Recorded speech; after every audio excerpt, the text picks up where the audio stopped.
પહેલો પ્રશ્ન છે વર્ગમૂળમાં 9 + 5 એ ખાલી જગ્યા સંખ્યા છે. તો તમે જુઓ વર્ગમૂળમાં 9 એટલે એનો વર્ગમૂળ શું થાય તો 3 થાય +5 તો 3 ને 5 8. હવે 8 એ કઈ સંખ્યા કહેવાય તો અસમય ના કહેવાય, અપૂર્ણાંક ના કહેવાય, મિશ્ર પૂર્ણાંક પણ ના કહેવાય. 8 એ કેવી સંખ્યા કહેવાય પૂર્ણાંક સંખ્યા કહેવાય. તો અહીં જવાબ શું આવશે ઓપ્શન એ. ગોખવાનું નથી, આપણે સમજવાનું છે. ઓકે, તો પહેલામાં શું આવશે 8 જવાબ આવ્યો એટલે 8 એ પૂર્ણાંક સંખ્યા છે. તો તમારો જવાબ આવશે પૂર્ણાંક. બીજો પ્રશ્ન છે p of x બરાબર 7 - 5x³ - 3x² + 9x બહુપદીનો ઘાત ખાલી જગ્યા છે. હવે તમને બહુપદીનો ઘાત કીધો છે અહીં, તો તમે સ્ક્રીન ઉપર જોઈ શકો છો કે બહુપદીનો ઘાત કેટલો થાય છે તો 3 થશે. ઓકે, તો અહીં જવાબ આવશે ઓપ્શન સી. બરાબર, મોટામાં જ મોટો જે ઘાત હોય એ આપણો બહુપદીનો ઘાત થાય. તો અહીંયા જો 2 હોય તો 2, પણ 2 કરતાં વધારે 3 છે એટલે અહીંયા આપણો જવાબ શું આવશે ઓપ્શન સી 3. જેટલો ઘાત હોય એટલો જવાબ આવે. હવે આગળ જોઈએ ત્રીજો પ્રશ્ન. સુરેખ બહુપદી p of x બરાબર 7x - 4 નું શૂન્ય. હવે જ્યારે પણ શૂન્ય કહે એટલે જે રકમ આપી હોય એના બરાબર શૂન્ય લઈ લેવાનું. એટલે 7x - 4 બરાબર શૂન્ય. ક્લિયર? જો અહીંયા લાલ કલર કરી એટલે તમને વધારે દેખાય. ચલો હવે આપણે x શોધવું છે, તો આ -4 બરાબરની આ બાજુ આવે એટલે +4 થાય. એટલે 7x બરાબર +4. હવે x બરાબર તો આ ગુણાકારમાંથી ક્યાં જાય ભાગાકારમાં, એટલે x બરાબર 4/7. હવે 4/7 વાળો આપણો ઓપ્શન છે ઓપ્શન બી. ક્લિયર? તો જવાબ શું આવશે ઓપ્શન બી. એકદમ ઇઝી છે. ચલો ચોથો પ્રશ્ન. જો સમીકરણમાં 8x + 15k બરાબર 18 હોય અને એમાં આ 1 0 લખેનો મતલબ શું x અને y એ દર્શાવે છે કે x ની કિંમત 1 છે, y ની કિંમત 0. એટલે જ્યાં જ્યાં x લખ્યો હોય ત્યાં તમારે 1 લખવાનો. તો અહીંયા x લખીએ, આ x ની જગ્યાએ 1 લખીએ એટલે 8 × 8 થાય +5k બરાબર 18. આપણે શોધવું છે k. તો આ 8 જે છે બરાબરની આ બાજુ થાય એટલે માઇનસ થશે. એટલે આપણે શું કરીશું 18માંથી 8 જે છે એ બાદ કરી દઈશું. ઓકે, તો આપણે 18માંથી 8 બાદ કરો એટલે 10. તો અહીંયા કેટલા આવે 10 આવશે. ચલો અહીંયા તો ઓલરેડી કેટલા હતા 8નો તો ચેપ્ટર પૂરું થઈ ગયો. હવે આવે છે 5k હતા. હવે k ની અંદર આમને રદી આ ગુણાકારમાંથી આ સાઈડ જાય એટલે ભાગાકારમાં એટલે 10/5. એટલે અહીંયા શું થાય 2 આવશે જવાબ. બરાબર, 5 દુ 10 એટલે તમને ઓપ્શન સી એ તમારો સાચો જવાબ આવશે. ચલો વિવેચકનું સૂત્ર. બેઝિક ગણિતમાં આવા પ્રશ્નો પૂછે, સ્ટાન્ડર્ડ ગણિતમાં આવા પ્રશ્નો ના પૂછે સૂત્રો. આ તો બધાને આવડે. d = b² - 4ac. એકદમ ઇઝી છે, જોઈને જ બધા સૂત્રો પૂછે. બેઝિકમાં તો એકદમ સહેલું આવશે. એટલે બેઝિક ગણિત છે એટલે તમારે એટલું બધું ગભરાવાની જરૂર નથી. ઇઝીલી તમે આ પેપર ખાસ તૈયાર કરી દેજો. આ જે પણ વિડીયોમાં હું જણાવું છું બધું તૈયાર કરી દેજો. તમને ખૂબ જ ઉપયોગી થશે બોર્ડની પરીક્ષામાં. d = b² - 4ac યાદ રાખજો. ચલો છઠ્ઠો પ્રશ્ન. સમાંતર શ્રેણીનું nમું પદ માટેનું સૂત્ર. તો આ સૂત્ર પણ તમને ખ્યાલ હોવો જોઈએ. બરાબર, a = a + n - 1d. Option B, B for Bombay is your correct answer. Okay, હવે સાતમો પ્રશ્ન જોઈએ. તો સાતમો પ્રશ્ન છે જેની અંદર a નું ઉગમ બિંદુથી અંતર આપ્યું છે. તો આપણે ઉગમ બિંદુથી અંતર શોધવાનું છે. તો શું થશે વર્ગમૂળમાં a² + b². ઓપ્શન બી આવશે. ક્લિયર? ચલો નેક્સ્ટ આઠમો પ્રશ્ન. sin² + cos² = 1. તો ઇઝી જ છે, સરવાળો 1 જ થાય. sin² + cos² = 1. ઓકે, લઘુચાપની લંબાઈનું સૂત્ર. તો શું થશે πr/θ/180. ક્યાં છે તો ઓપ્શન એ. ક્લિયર?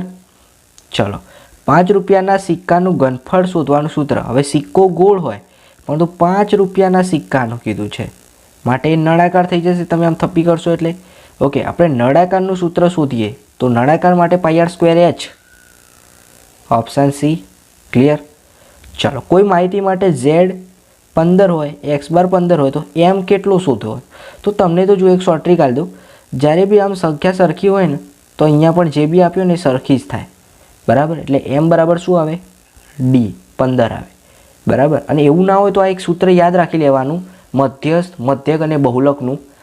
z બરાબર 3m - 2x બાર. હવે અહીં તમને z કેટલો આપ્યો છે 15. ચલો m શોધવાનો છે -2 કૌંસમાં x બાર કેટલો છે એ પણ 15. એટલે 15 દુ 30 થઈ જશે. ઓકે, તો હવે હું અહીંયા શું લખી દઈશ 30. આ -30 છે, આ બાજુ આવે તો પ્લસ થાય એટલે શું થઈ જશે 45. બરાબર 3m. મારે m શોધવું છે તો આ 3 જે છે એ ભાગાકારમાં આવે. 15 તારી 45. મારો જવાબ શું આવ્યો? 15 છે ને, એકદમ ઇઝી. આ સૂત્ર યાદ રાખજો. ફરીથી એકવાર સૂત્ર લખું છું. z બરાબર 3m - 2x બાર. આ સૂત્ર આવડશે તો પણ તમને પરીક્ષામાં ઓછામાં ઓછા 2 માર્ક્સ આવી જશે. આવા પ્રશ્નો, આના મધ્યક બહુલકના 2 પ્રશ્નો પૂછાય છે, એટલે યાદ રાખજો. ચલો, તો આપણે શું જવાબ આવે? 15. ઓકે, ચલો 12મો પ્રશ્ન. p of a plus p of a બાર બરાબર કેટલા? તો સંભાવનાનો સરવાળો હંમેશા 1 હોય. આગ બંધ કરીને 1 લખી જ દેવાનું. Option B. ક્લિયર? ચલો, વિકલ્પો પૂરા. હવે ખરા ખોટા જોઈએ. પહેલો પ્રશ્ન છે 13મા નંબરનો. દ્વિઘાત બહુપદી 3x² + 5x - 2ના શૂન્યનો સરવાળો કેટલો થાય? હવે મેં તમને પહેલાં પણ કીધું ને હજી પણ કહું છું, શૂન્યનો સરવાળો માટે બરાબરની 0 લઈ લેશો. એટલે અહીંયા જો 5/3 તમે ગણતરી કરશો તો -5/3 જવાબ આવે. એટલે આ વિધાન કેવું છે? ખોટું છે. તો પહેલું વિધાન ખોટું. ત્યારબાદ 7, 7, 7 એ સમાંતર શ્રેણી છે. હા, સરખું છે, સમાન છે, સમાંતર છે. બરાબર, સાચું છે. પછી cos 45ની કિંમત, તો તમને ફરીથી કહું છું, આપણા આ ચેપ્ટરમાં તમને ખબર છે કે sin 0, cos 0, sin 30, cos 30 આ બધી કિંમતો આપી છે. બધી કિંમતો તૈયાર કરી દેજો. એ કરશો તો પણ 2 માર્ક્સ ત્યાંથી આવી જશે. જુઓ, આ વસ્તુ તમને ધ્યાન આપું છું, જે બેઠું પૂછાય જ છે. ઓકે, તો તમને ખબર હોય, એ કોષ્ટક વાંચેલું હોય તો તમને ખબર પડે કે cos 45ની કિંમત 1/2 થાય કે ના થાય? તો થાય. તો વિધાન કેવું છે? સાચું છે. ક્લિયર? ચલો, વર્તુળ અને સ્પર્શકના સામાન્ય બિંદુને સ્પર્શ બિંદુ કહેવાય. સાચું. અવર્ગીકૃત માહિતીમાં સૌથી વધુ વખત પુનરાવર્તન પામતા અવલોકનોને મધ્યક કહેવાય? મધ્યક ના કહેવાય. શું કહેવાય? બહુલક. યાદ રાખજો, બહુલક કહેવાય. ઓકે, એટલે આ વિધાન કેવું છે? ખોટું છે. અહીંયા એણે એમ કીધું કે મધ્યક કહેવાય, પણ ખરેખર શું કહેવાય? બહુલક. એટલે વિધાન ખોટું. ચલો, 18મો પ્રશ્ન. એકદમ ઇઝી. હેયાસ મેચ જીતે તેની સંભાવના 0.48 અને મેચ ન જીતે તેની સંભાવના 0.52. એટલે બંનેનો સરવાળો 1 થવો જોઈએ. તો થાય છે? તો વિધાન સાચું છે. ઓકે, ચલો, ખાલી જગ્યા. 2m 5n નો અંતિમ અંક કંઈ ખબર ના પડે તો આવી રીતે આપ્યું હોય 2, 5 જે બી રકમ આપ્યું હોય એને શું કરી દેવાનું? તમારે ગુણી દેવાનું. તો 5 દુ 10. હવે અંતિમ અંક એટલે છેલ્લો અંક. તો આ 10ની અંદર અંતિમ અંક કયું કહેવાય? 0 કહેવાય. આગળનો અંક 1 કહેવાય. અહીંયા અંતિમ અંક એટલે 0. તો વિકલ્પમાં 0 આપેલું છે, તો આપણો જવાબ આવી ગયો 0. ક્લિયર? ચલો, બીજું. p ઓફ x બરાબર 3x + 5 માં x એ વાસ્તવિક સંખ્યાનો આલેખ. તો આલેખ તમને એકદમ સીધો મળશે. એટલે રેખા L અને 0 કેન્દ્રિત આડ ત્રિજ્યાવાળા વર્તુળને t બિંદુએ સ્પર્શે છે તો OT બરાબર L થશે. એટલે બરાબરની નિશાની આવશે. બે વર્તુળની ત્રિજ્યાનો ગુણોત્તર 3/4 હોય તો ક્ષેત્રફળનો ડબલ હોય. યાદ રાખવાનું, ત્રિજ્યા નાની, ક્ષેત્રફળ ડબલ.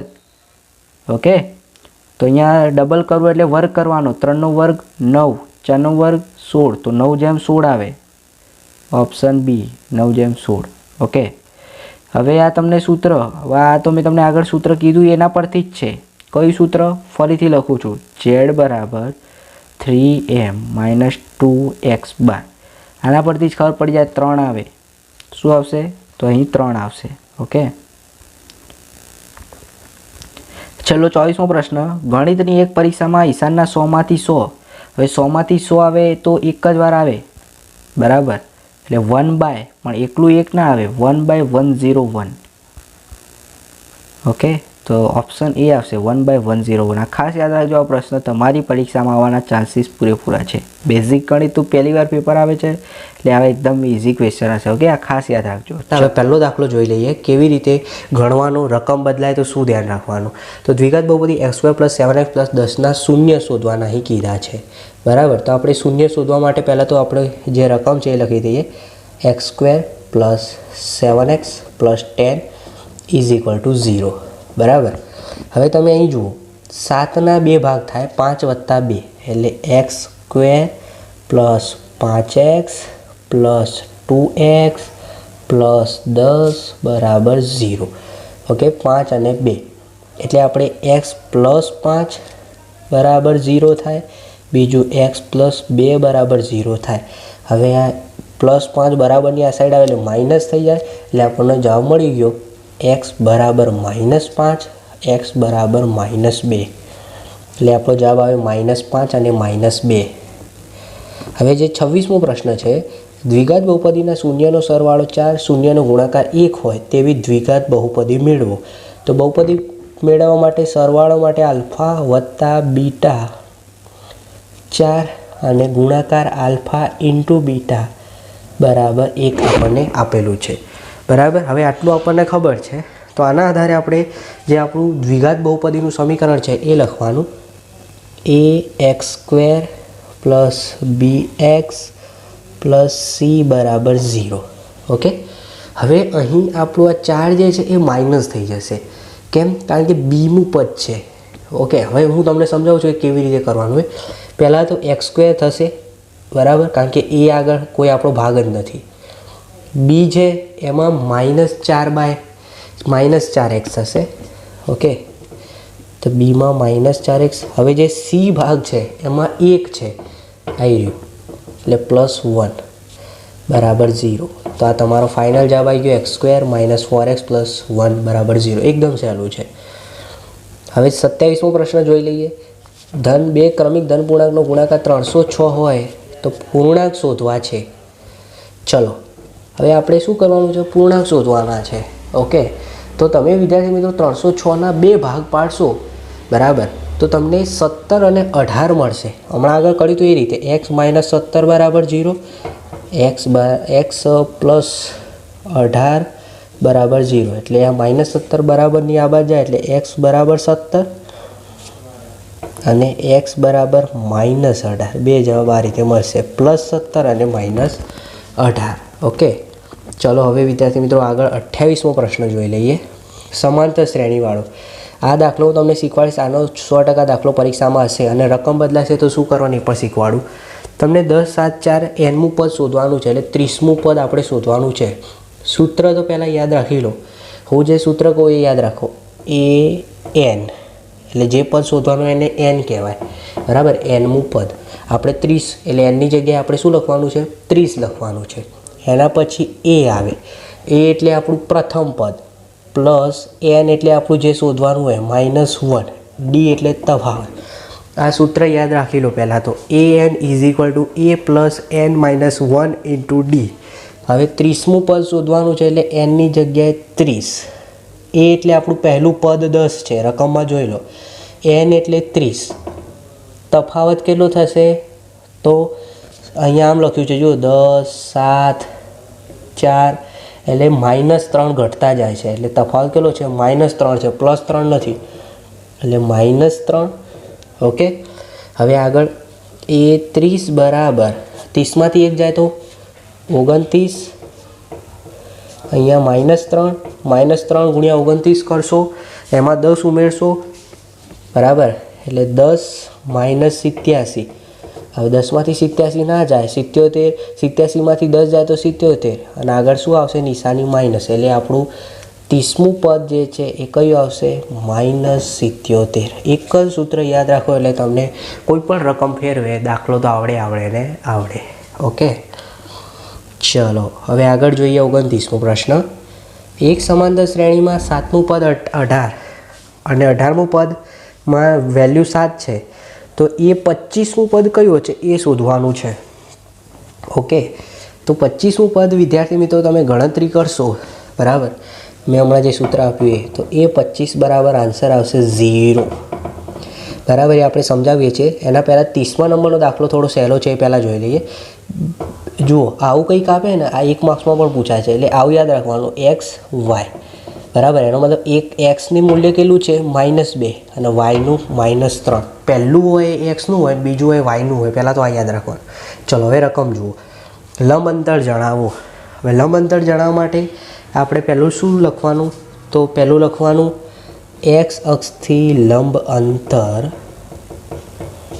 બરાબર. તો x અક્ષથી લંબ અંતર કેટલું થશે? તો x અક્ષથી લંબ અંતર બરાબર કેન્દ્રનું વાયયામ. હવે વાયયામ કેટલો છે? x માટે વાયયામ આવે એટલે વાયયામ 3 એટલે -3 એટલે જવાબ આવશે +3. અને y લંબ અંતર કેટલું આવશે? તો 2 આવશે, કારણ કે અહીંયા x એ વિરુદ્ધ વિચારવાનું. y આવે તો જવાબ આપણો x આવે ને x હોય તો y. એટલે y બરાબર +2 અને x બરાબર +3 લંબ અંતર આવશે. હવે tan θ અને sin θ શોધવાનું છે બરાબર.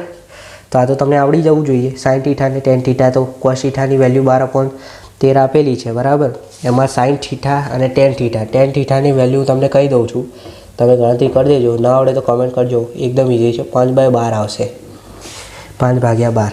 હવે 32મો જે પ્રશ્ન છે બરાબર, કે જમીન પર એક ટાવર શિરોલંબ સ્થિતિમાં તેના પાયાથી 15 મીટર દૂર રહેલા જમીન પરના એક બિંદુની, તો એના માપ 60 છે. ઓકે, તો ટાવરની ઊંચાઈ h શોધવાની છે. ઓકે, તો સૌપ્રથમ આ આપણે વાત કરીએ ઊંચાઈ. તમે શોધશો તો 15√3 સેમી તમને મળશે, 15 × √3.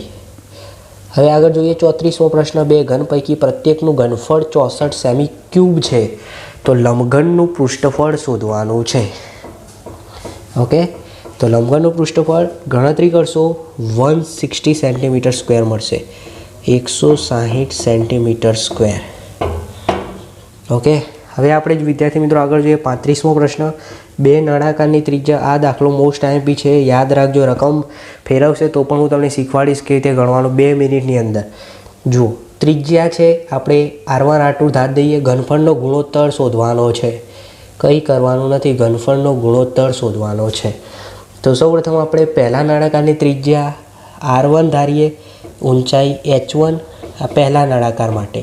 બીજા નળાકાર માટે ત્રિજ્યા R2 અને ઊંચાઈ h2.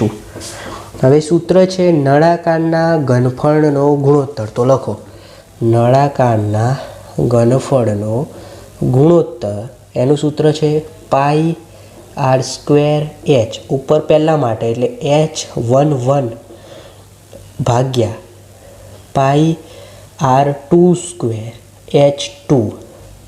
ઓકે, તો ટૂંકમાં યાદ રાખવાનું કે નળાકારના ઘનફળનો ગુણોત્તરનું સૂત્ર શું છે? નળાકારનું ઘનફળ આવે πr²h, પણ પહેલામાં 1 લખ્યું છે R1 H1, કારણ કે આપણે પહેલા નળાકાર માટે 1 ધાર્યું છે અને બીજા માટે 2 ધાર્યું છે. ઓકે, એમાં ખબર પડી ગઈ. હવે પાઈ ઉડી જાય એટલે વધે શું? R1² upon R2, એટલે R1/R2 H1/H2. ઓકે, હવે ત્રિજ્યાની વેલ્યુ જે આપણને આપી છે એ મૂકી આગળ. તો 2/3² ગુણ્યા બીજું આપ્યું છે 5/3 બરાબર. અહીંયા વર્ગ નથી, અહીંયા વિદ્યાર્થી મિત્રો ભૂલ કરશે, કારણ કે R²h એકલું છે એટલે એમને એમ રહેવા દેવાનું. હવે 2નો વર્ગ 4, 3નો વર્ગ 9, 5/3 એવી રીતે 5 ચોક 20, 9 તરી 27, તો 20/27, એટલે એને આપણે આ રીતે લખી શકીએ 20/27 ગુણોત્તર. આ તમારો જવાબ આવ્યો. હવે વિદ્યાર્થી મિત્રો આગળનો જે પ્રશ્ન છે એ આપણે જોઈએ છીએ, તો તમે સ્ક્રીન ઉપર જોઈ શકો છો 36મા નંબરનો પ્રશ્ન. તો 36માં તમારે જીવાની લંબાઈ શોધવાની છે બરાબર. તો તમે ગણતરી કરશો, આવડી જશે સૂત્ર ઉપરથી, તો 8 સેમી આવશે, એકદમ ઇઝી છે. ત્યારબાદ 37મો પ્રશ્ન છે મધ્યક શોધો. ઓકે, તો આ જે મધ્યક શોધવાવાળો જે પ્રશ્ન છે એની અંદર એક સૂત્ર તમને કહી દઉં, તમે એના આધારે યાદ રાખજો. x bar a plus sign FIDI upon FI. એટલે તમે મધ્યકની ગણતરી કરશો FIDI અપોન FI. હવે ખાલી તમારે રકમ મૂકવાની. મધ્યક તમારો આવશે 25. એકદમ સહેલો છે એટલે એવું ગણાતો નથી. ચલો, જુદા જુદા સિક્કા. હવે યાદ રાખવાનું, સિક્કા ઉછાળો એટલે 4 પરિણામ મળે. હેડ હેડ, ટેલ ટેલ, હેડ ટેલ અને ટેલ હેડ. હવે તમને એમ કીધું છે એક છાપ એટલે કે h આવે તેની સંભાવના. તો h કેટલી વાર આવે છે? 1 વાર, 2 વાર, 3 વાર. એટલે કુલ પરિણામ કેટલા થયા? 4. કુલ પરિણામ નીચે આવે અને 1 વાર મળતા પરિણામની સંભાવના કેટલી છે? 3. એટલે જવાબ શું આવે? 3/4. 3/4 કરશો એટલે જવાબ શું આવશે? 0.75. એટલે 3/4 લખો તો પણ સાચું, 0.75 લખો તો પણ સાચું.